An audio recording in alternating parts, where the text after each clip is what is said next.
Viewmasters, it's the podcast that we do. Viewmasters, talk about movies that we view. Viewmasters, my friend Eric and me, Joe. Viewmasters, hey, let's start the show. Hey, welcome to the Viewmasters, episode 283, Collateral. My name is Eric. My name is Joe. How are you, Joe? I am doing A-OK, Eric. How are you? I'm doing fine. All right.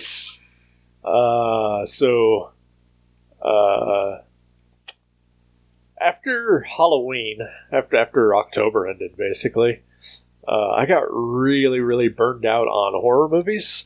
Okay. I mean, I watch horror movies all the time, but I really amped it up this year for whatever reason. Sure. Well, it was the season.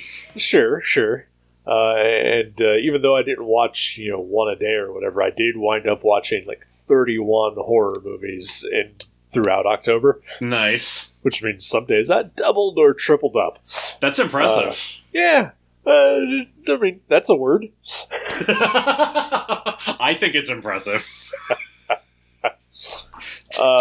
Take the compliment, Eric. Alrighty. So afterwards, like I said, I was super burned out and just felt like I needed a shift. And the first things that I watched in November, I watched 3 of the Transporter movies with Jason Statham. Nice. And I am proud to say that as of today, I have watched the fourth and final Jason Statham Transporter movie. Is this set in the same universe? I think it is. Is that I didn't realize that was him. Okay. That is him. No, I mean I didn't realize it was the same character. I mean, yes, I know. That's amazing. Him. Yep. Is he credited? I don't know the name of that character other than the Transporter. Well, in the Transporter movies, he is credited as Frank Martin. Okay. That's his name. Okay. In this movie, he is credited as Airport Man. But it has been confirmed that he is indeed Frank Martin on a job. That's ridiculous. Who confirmed that? I need to talk to them. The director of Transporter 1 and 2. Okay. Interesting. Yeah. I did not realize that. I guess this movie is the origin of that universe. So the Transporter movies are set in the Collateral universe. Ooh, okay.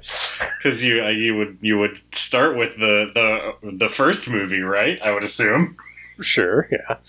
So yeah, that's because I'm assuming that the first Transporter movie came out after 2004. I honestly have no idea. I think it's 2003. Oh wow! Okay, all right. Yeah. Switch it around then. All right, never mind. Shit, I didn't watch the first movie in the series. Well, the one good thing about the Transporter series is that you don't really need to see them all. There's no, interconnected, story, much like modern film. Okay. Yeah, the Transporter came out in 2002. So. Oh wow! Okay. Transporter 2 came out in 2005, so that makes this one the Transporter 1.5. Excellent. All right. trying to set up the Transporter extended universe. Yeah. It's too bad that did that get off the ground? I don't think it did. Not really. No, not in the way they really wanted to, I think. I mean, it was just too early. Yeah. I mean, I saw Jason Statham and I was like, oh, this must be like before he was big. But nope, apparently not. Who knew? It is, it's a fun little thing. Yeah, definitely. I don't believe he ever worked with Michael Mann before this, so it's just I don't know. Must have been just something that somebody thought was cute. Yeah, the casting director was like, "We need somebody for this." You really didn't. But, yeah, that's true. I'm glad that it was. Yeah. I almost expected him to show up again later. Right. But so I was a little disappointed that he didn't, but that's fine. He's off transporting things somewhere. Yeah, he went off, after his brief interaction with Tom Cruise and had his own little adventure somewhere else. Who is Chev Chelios the character from Crank? Yes. Okay. Which is not the transporter. No, it is not. Okay. And then Deckard Shaw is his character from the Fast franchise. I knew Shaw. I knew something Shaw, so I didn't know Shaw was his first or last name. That is his last name. Cause, is he named after Rick Deckard from Blade Runner? Could be. It's very possible. All I know is that the Shaws are a family. Okay. Of course they are. Everything's family. Well, sure, yeah. But they're a separate family from, the other family. Okay. The main, Toretto family, I guess. Is it Fast and Furious presents the Shaw family? I would not be surprised if that's the thing that happens at some point. All I know is, his siblings have been various antagonists throughout the latter-day Fast movies. Okay. And Helen Mirren is their mother. What? Amazing. I still have not seen any of the Fast and Furious movies. Every time I tell Jenny that I want to watch them all, she just gets a look on her face. Look of excitement? Whatever the opposite of that is. Well, that's the wrong look to have when you're talking about the Fast and Furious franchise. That's what I said. She gives me a look that says, "Haven't I suffered enough?"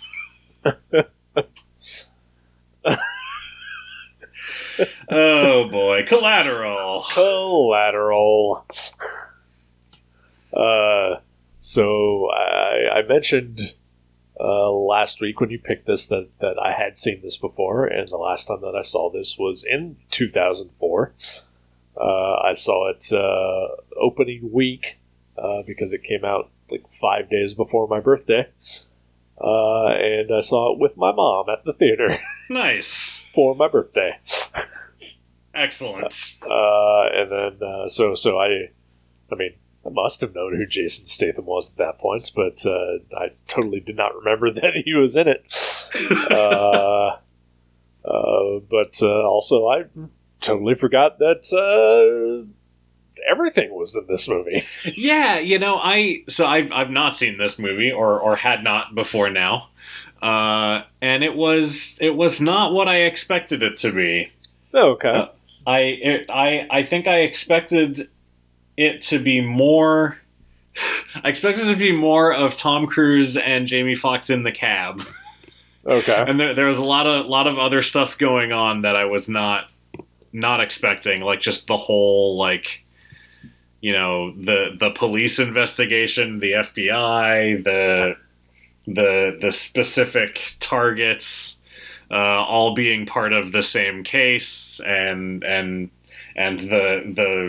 sort of love interest, Jada Pinkett Smith in the first scene, and then coming back at the end. Though as soon as we saw her, I was like, oh, she'll be back. Like this, though. I mean, I felt the same way about Jason Statham too. So who knows? I was batting 500 on this one apparently for cameos that I thought were going to come back. To be fair, Jada Pinkett Smith had a much bigger introduction than Jason Statham did. So true. Yeah. But yeah. So it was different from what I expected, but I I'm still not quite sure how I feel about it, to be completely honest. Oh wow! All right. I think I think I enjoyed it. Um, there are probably things that I could have done without, but overall, I thought it was a pretty solid thriller. I flat out love this movie. Nice. All right. I mean, I remembered liking it a lot. I also mentioned last week that I had just bought it on Blu-ray. Right. Mostly because, at least until you informed me that it was on HBO, I had no idea that it was streaming anywhere. And I was like, yeah, this is something that, I'd probably want to watch again soon. And I found it, cheap enough, I remembered liking it a lot. I watched this Sunday night, and then I watched most of it again tonight. I'm a sleepy boy. I fell asleep. Sure. I did not fall asleep the first time though. So Excellent. and it. I don't want to say I was surprised, but I was excited about how much I did actually really, really like this movie, and how much it just. I'm not going to say it moved me or anything like that. It's not that an emotional journey, but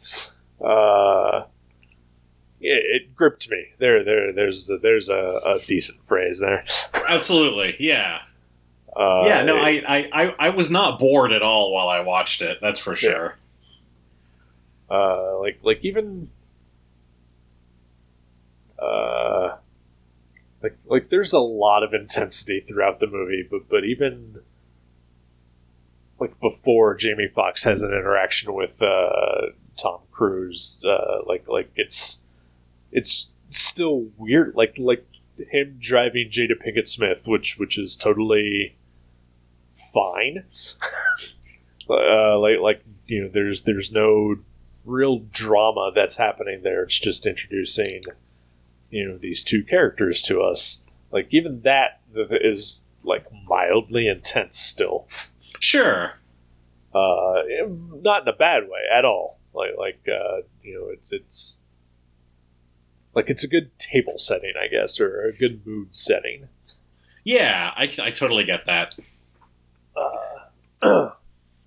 And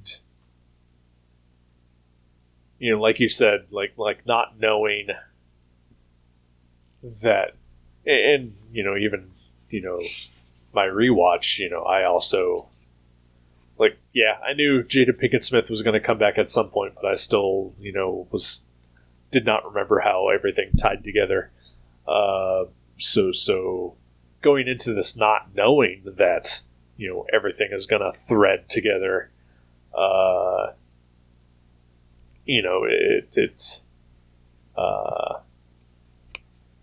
it's pretty well done, I think, how they set it up in that first scene, and then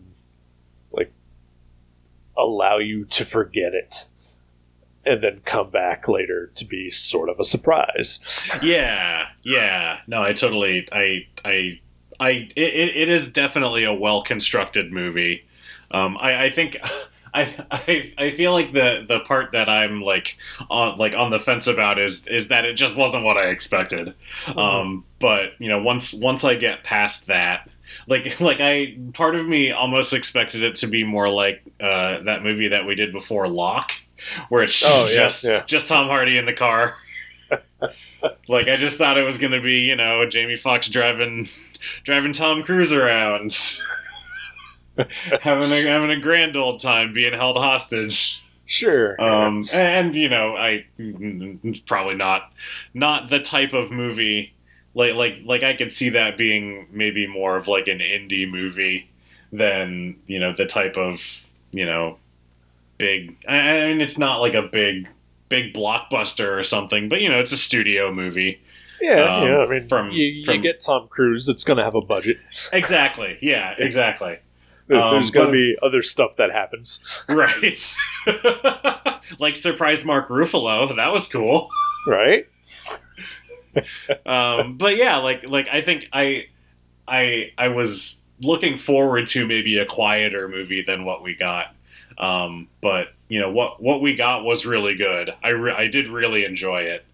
It just wasn't quite what I wanted, I guess, if that makes any sense. All right. No, and I don't mean to hold that against the movie. That's more my problem than the movie's problem. That is a you problem. Yeah. Listen, I got problems. We all do.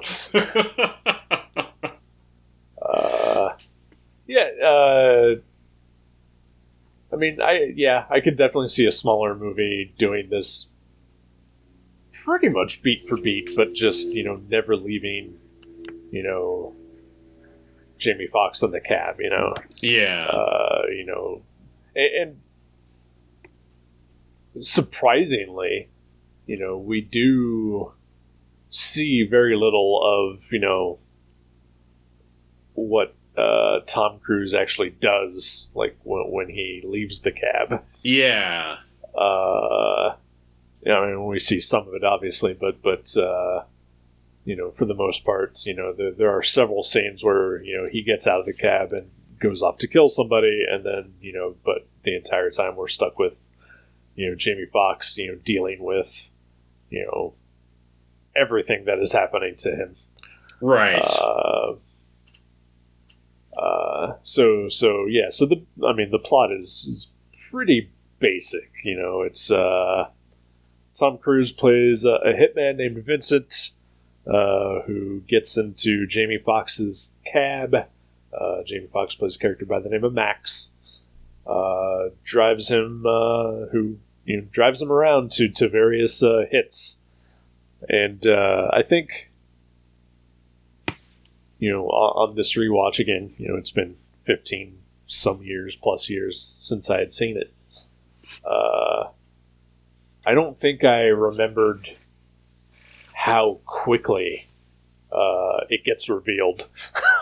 Yeah.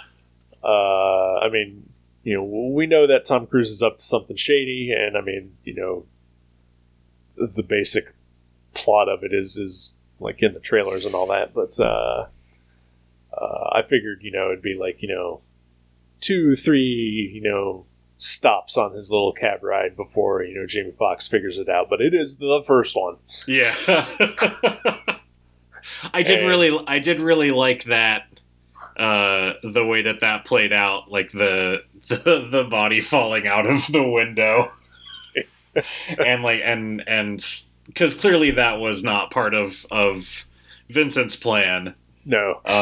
So it makes sense, or I appreciated the way that played out, and then them like dealing with the body, and the way that Jamie Foxx plays it, just like sort of going along with, and also just in total shock, right? And like what the hell is happening? Like, yeah, I thought all of that was really, really good. I think Jamie Foxx does a really good job of playing, scared, for his life, obviously. Yeah. And that shock of everything that, has just happened to him. And like I buy, him not just, running when he gets the chance, Sure. and him, continuing to be coerced by, Vincent throughout. Because Vincent, while, played by Tom Cruise, who is probably one of the most inherently charming people on Earth, in like a weird, creepy kind of way. Yeah. Vincent, has some of that, but he's also just, he's a robot.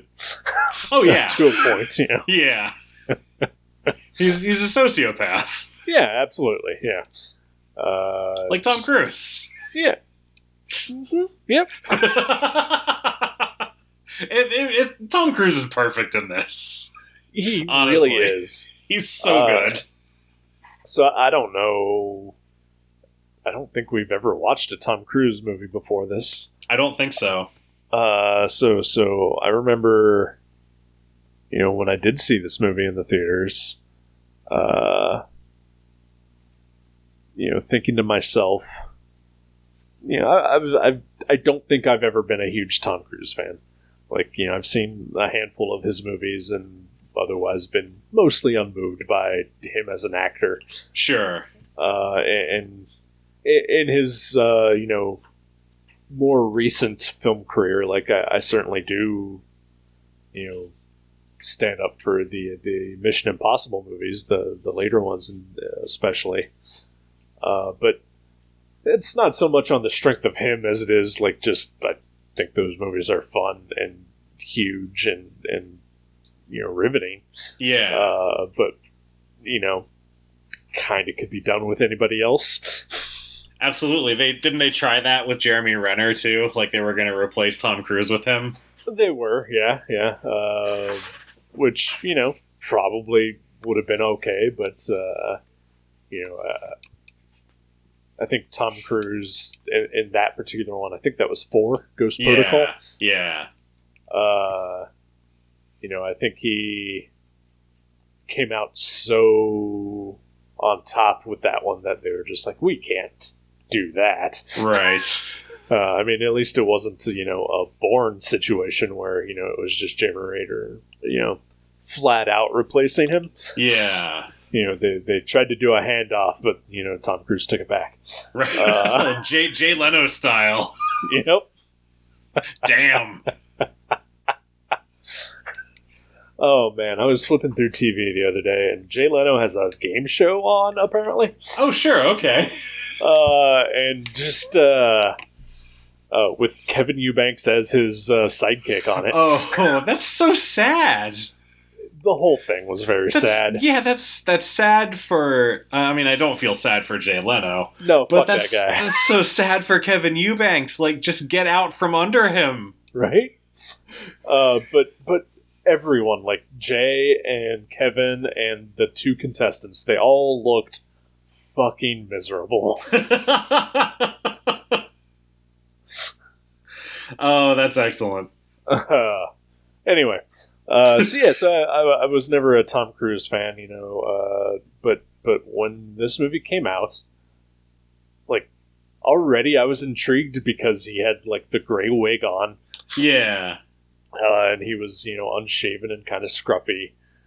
And it was just like, oh, like, they aged him up a little bit, and it suited him. Yeah. Especially, at a time when, he was still... I mean, I guess he never really stopped, but, his whole movie star persona is, he is the best at everything that he does all the time. And even though, Vincent is also the best at everything he does all the time, like the fact that he was a little aged, and I mean, probably playing the closest character to his own personality. Right. And, except maybe, for his role in Magnolia, which is a close second.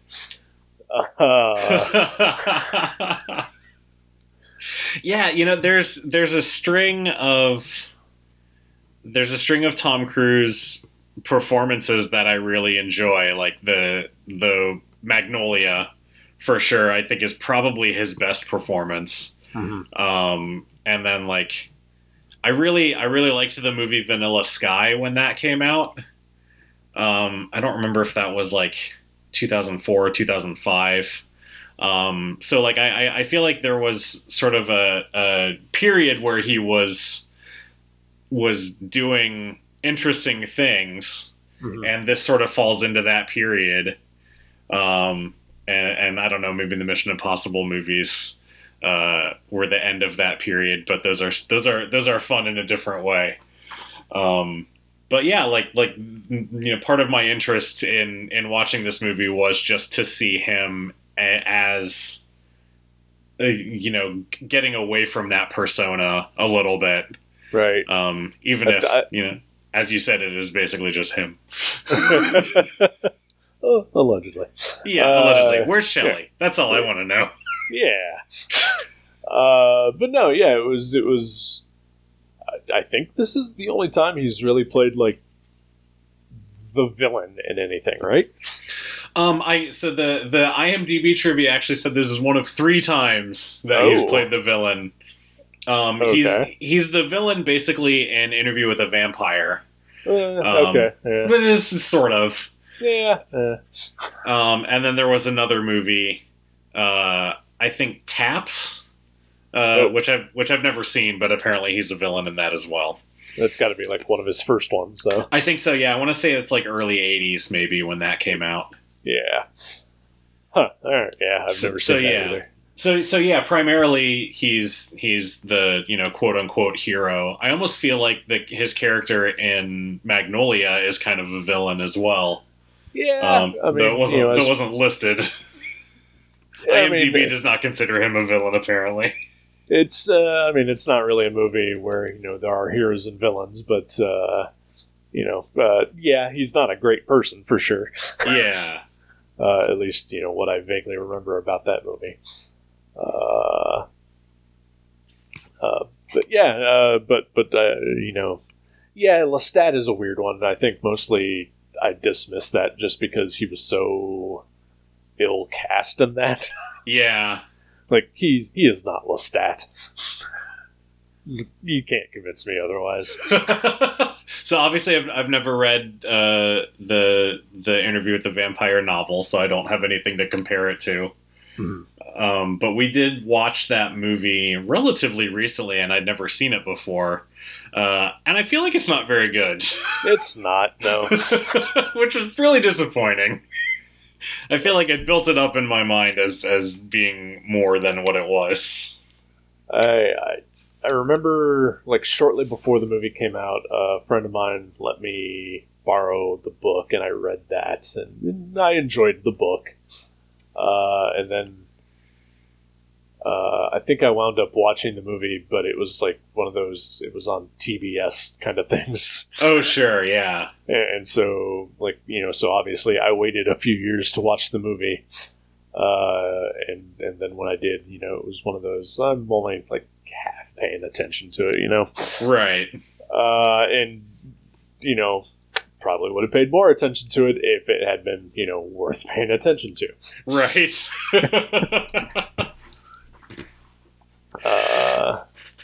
So yeah, Lestat, whatever. Yeah. But no, he is fantastic in this movie, and I think this is, other than Magnolia, the first time I ever really appreciated him in a movie.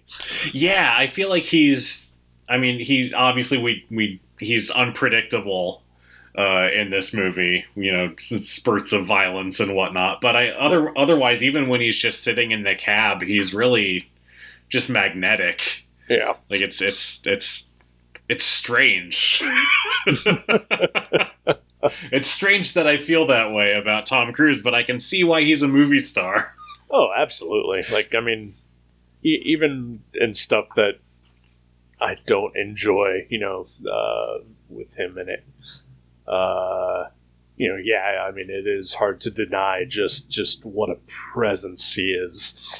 And also, like I said, when I first saw this movie, I was just like, it's cool that they, made him, play his age, which was probably at the time 40, maybe 35.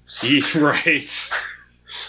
And so watching it now, it's just like, Jesus Christ, no, he still looks fucking young as hell. He just has a gray wig on. And then now, he's 60 and, jumping off of airplanes without a parachute. Right. Pretending that he's, in his 20s. But, at some point, I think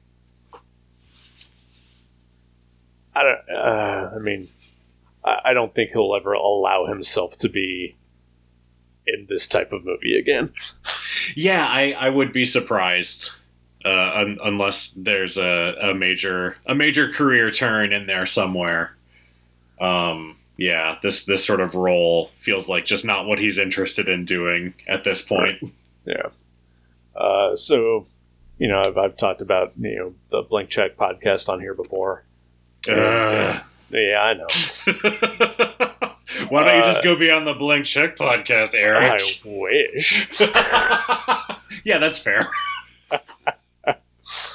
But they've covered a lot of directors that have made Tom Cruise movies, and sort of the through line with that is that there was a point in his career where he would allow himself to just be put in the hands of like an auteur, and this is one of those movies where he would just sort of trust in whatever the director would allow him to do, and then he hits a certain point, probably the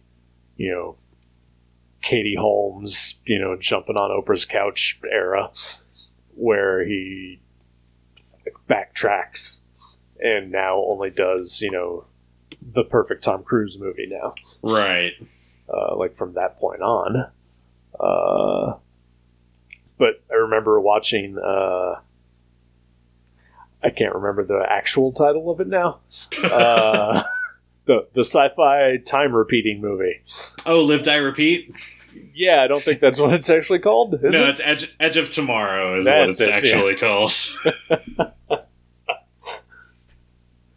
Or All You Need Is Kill. All You Need Is Kill. There we go. I enjoyed that movie, and one of the things that I enjoyed about it the most is that it starts out being Tom Cruise is a fuck-up, and then slowly builds into Tom Cruise is perfect at everything, because he's lived through it millions of times. Yeah. I had actually forgotten all about that movie, but I do really like that movie as well, and I think he's great in that movie too. Yeah, so there are... I think it's always better when, even if there's just one aspect, like in this one, giving him gray hair. And letting him play an emotionless robot person. Where, it knocks him down a little bit from Tom Cruise, Yeah, yeah. And yeah, this is just... I think this is his best movie. Yeah, it's probably up there for me too. Like I said, I think Magnolia is probably my or his most interesting performance. Mm-hmm. But yeah, this is very watchable. I would watch him as that character for a long time. Too bad he dies at the end. Spoilers. Spoiler. Yep. Well, they established that Vincent has been working for at least 6 years as a hitman, so it's true. There are prequels. That's true. Now, 20 years later, Tom Cruise will make a prequel to this movie. I hope Statham's there too. Maybe they can finally team up. It seemed like they had a connection. Like when they quote unquote bump into each other in the airport and trade their bags, right? Like it seemed like, the way that he was like, "Are you okay?" It seemed like there was more there than just, we're exchanging pleasantries to put on a show for the people who are watching. I feel like they're friends. Are they best friends? I think they're best friends. From what I know about Frank Martin. I don't think he would be friends with Vincent.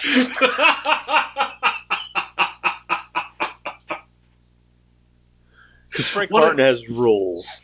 What if they used to be best friends, and the prequel can show us what happened in their relationship that led to their falling out?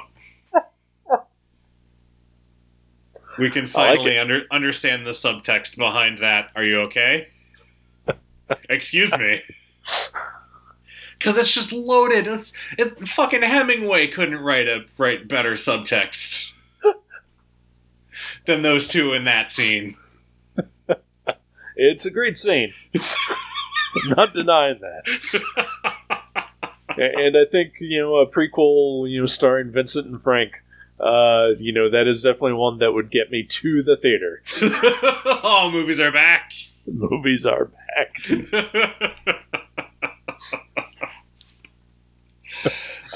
We've talked a lot about Tom Cruise. Sure. I mean, kind of have to. Kind of. He's the number one on the call sheet. Yep. But yeah, I feel like everybody in this is really great. Jamie Foxx is spectacular. Yeah. The scene where he goes into the not the club, but I guess it's a club to get the remaining list for Vincent because he's thrown away the original. Yes, from Javier Bardem. Yes, Javier Bardem. Holy shit. Javier. I didn't recognize him. He's so little. And he had normal hair. Yeah. I mean, for 2003, 4, whatever. Right. But that whole scene, that was spectacular. Yeah. That is definitely one of the more intense scenes for sure. I really like the jazz club scene. There are a lot of clubs in this movie. There are a lot of clubs. Other than the jazz club, they all look terrible. Oh yeah, no, I don't want to go to any of those places. No, thank you. I do love that Vincent is an insufferable jazz snob. That's perfect. What a great detail about him. Yeah, he's got to have a little personality. Right. He and Ryan Gosling from La La Land would get along well. I'll take your word for it. Yeah, it's fine. Okay. Yeah, it feels like, it's one of those personality aspects that just becomes his entire personality. Absolutely. He has nothing else. Exactly. Yeah. Like comic books and me. Yeah, I was going to say like us, but yeah. Okay. You have your podcast empire. Do I? I'm down to one podcast now, buddy. And it's you. Aww. I'm happy to be here. I'm glad you're here. And just as a side note, you mentioned that you'd possibly be moving back to Dayton, and I keep thinking about that, and I was like, we're probably still going to have to do it over Skype. You don't live that far away. I mean, I am far away from everyone now. I feel like it didn't take that long to get there when I came to see you when I was back there. I'd make that trek. All right. I mean, depending on what I have going on. Well, sure, yeah. We'll see how it goes. Well, sure. And also, we could get a massive COVID flare-up again and, be forced to remain forever in our homes. That's true. I did read that the Delta variant is back on the rise in Ohio. Fantastic. Super exciting. Yeah, I scheduled my booster today, so I'm excited about that. Nice. Anyway. Anywho.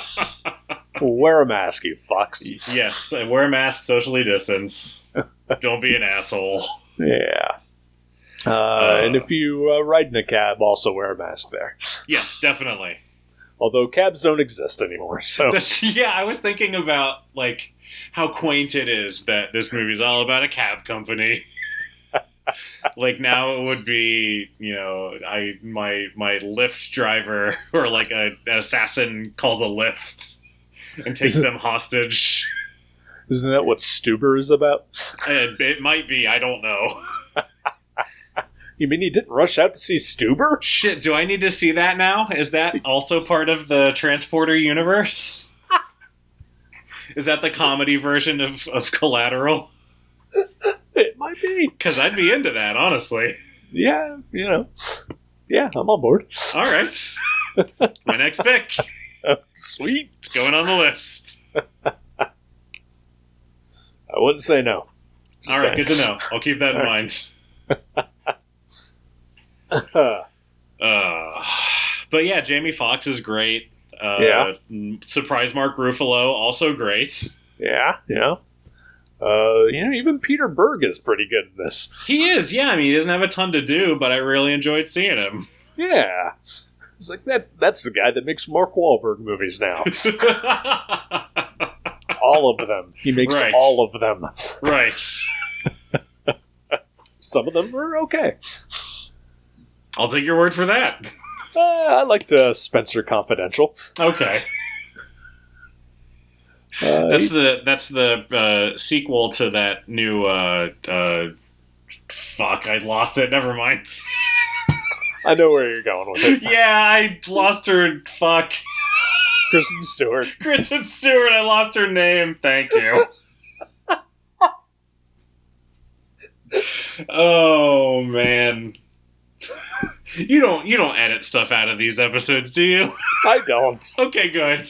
Very rarely, anyway. I want everyone to hear how the sausage gets made. I'm on board.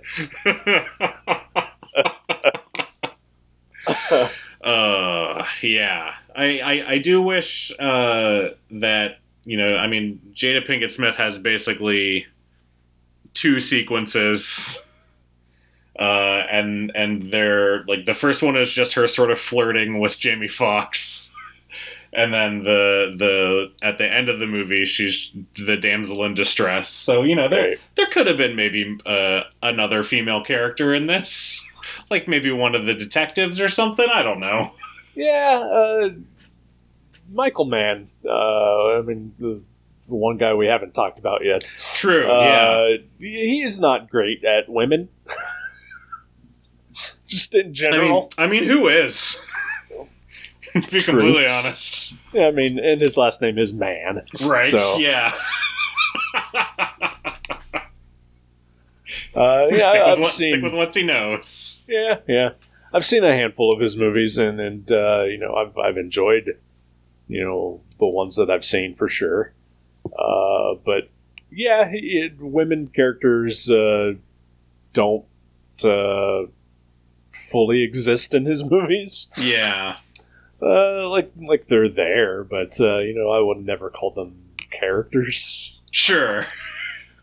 I mean, I watched Miami Vice a couple months ago, and it had more female characters in it than, say, this movie. Okay. But, they're all pretty much, either damsels in distress or foils for the men, so, Sure. It's what are you gonna do? That's true. I knew what to expect going in, probably. I don't know why.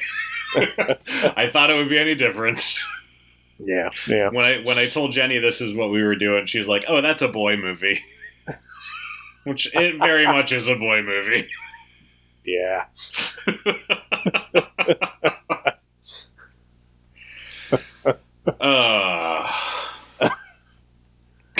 Can I share one fun piece of trivia that I read? Yes. It was about the title of the movie. Okay.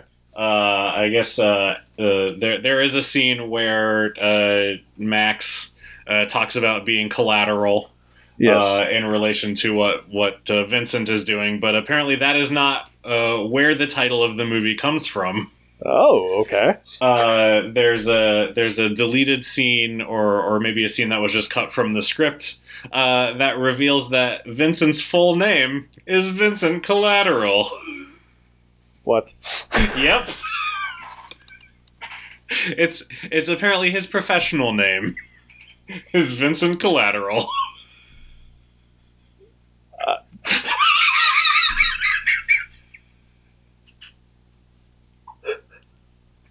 It reminded me of how we keep like as I was watching the movie, I kept like thinking like, oh well, Collateral's going to do this or Collateral's going to do that. The way that we would refer to Gabriel as malignant, Right.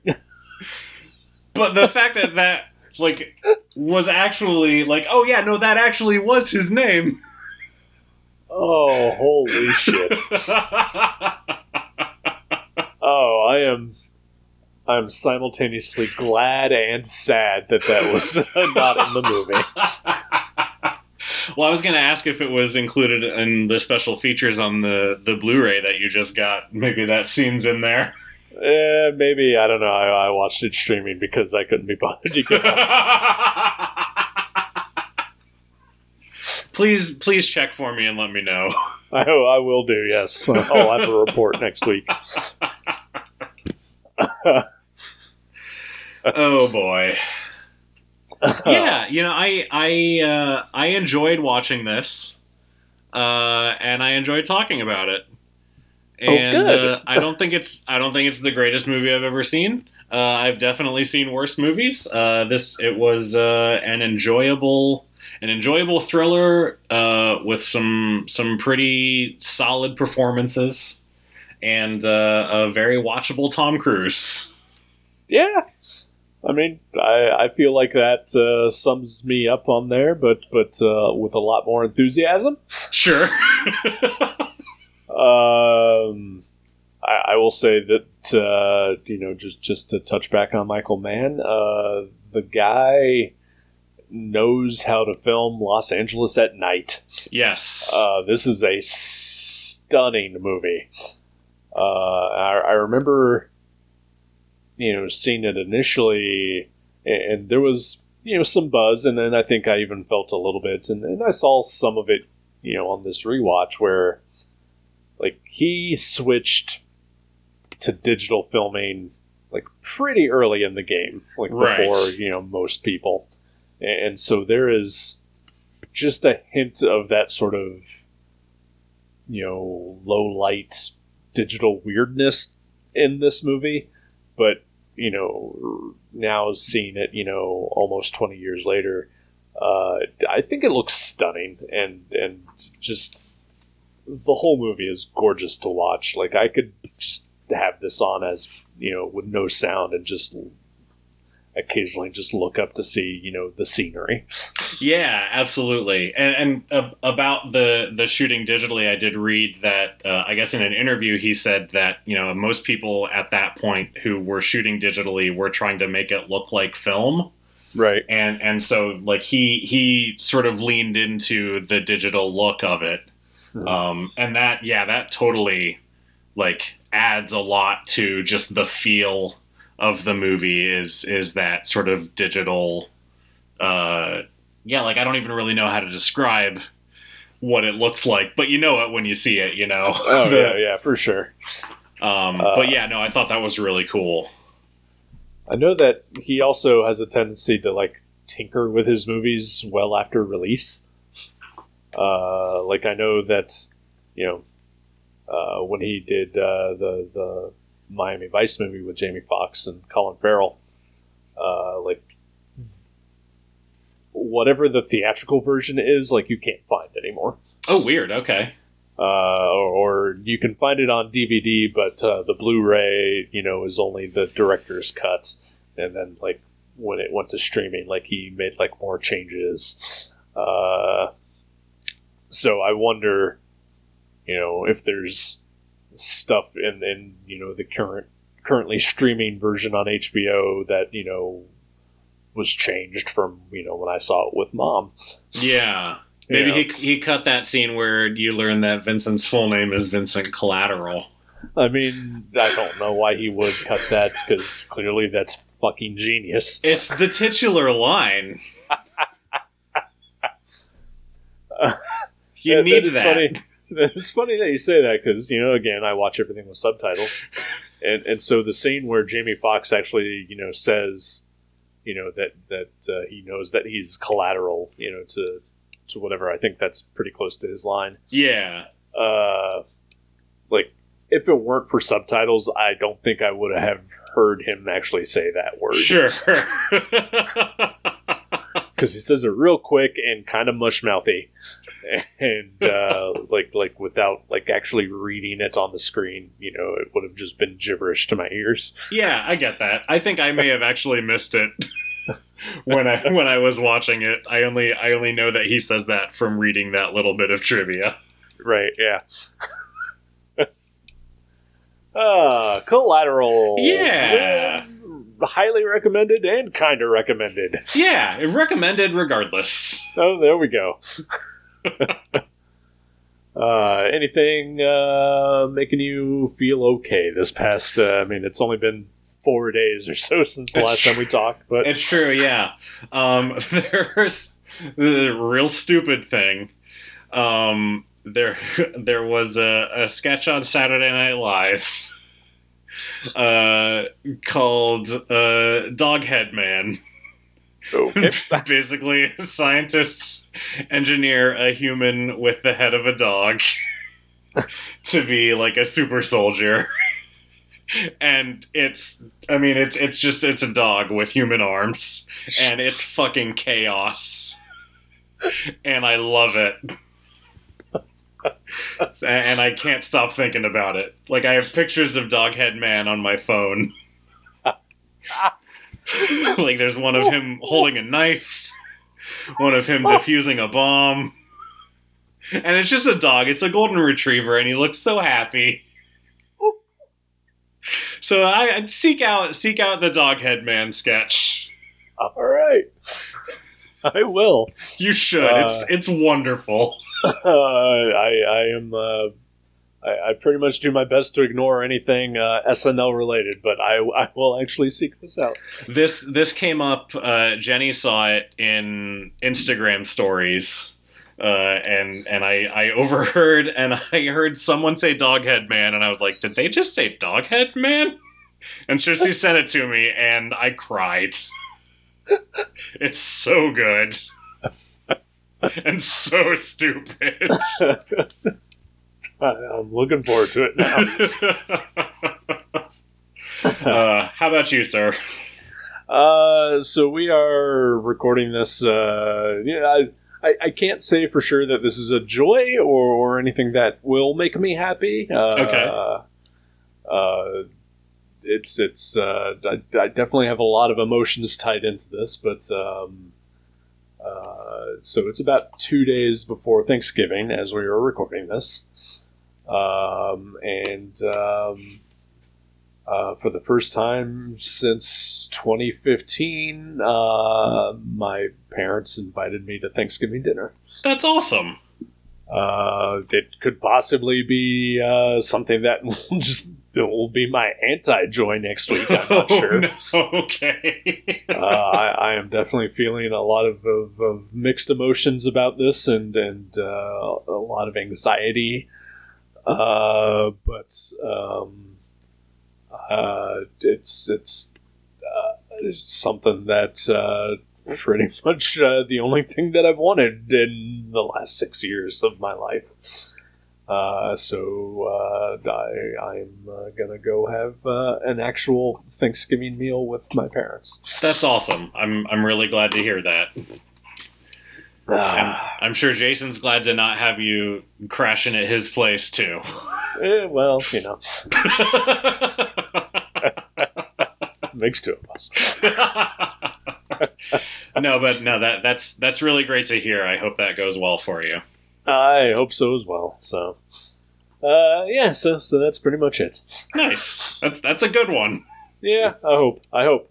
Yeah. Sorry, shouldn't get ahead of myself. You're all right. And as I hear the cat screaming behind me, maybe I'll just take him to my mom's. Perfect. She likes a cat. And Chaco seems to like everyone but you, so that could be perfect. Yep. Do you have a movie in mind for next time? I do. So, as I mentioned, we're recording this 2 days before Thanksgiving, which means that our next episode that we record will be after Thanksgiving, which legally allows us to watch a Christmas movie. Okay. Because you are not legally allowed to do anything Christmas-like before Thanksgiving. Legally. I agree 100%. Violators will be prosecuted to the fullest extent of the law. Yes. And obviously we record well in advance, so this episode, or the next episode, will fall just a few days after Christmas. All right, that still counts. It still counts. It's still in December. You can leave your tree up until January 2nd or 3rd. Thank you. Legally, yes. Thank you.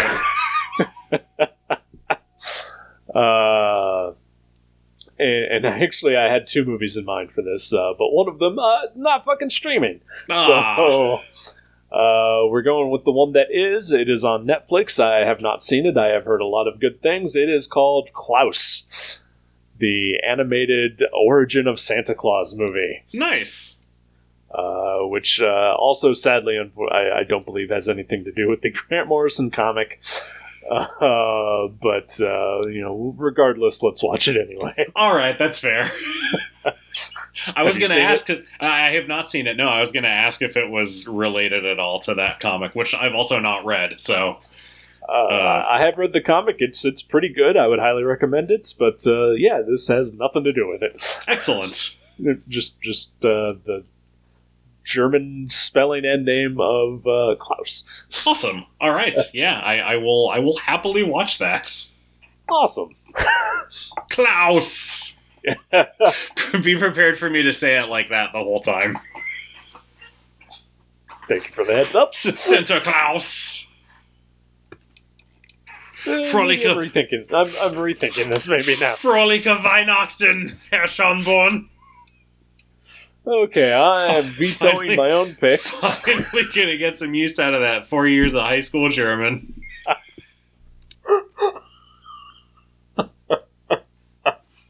I did enjoy the discussion in the Collateral of Black Peter. Was not a character I was familiar with.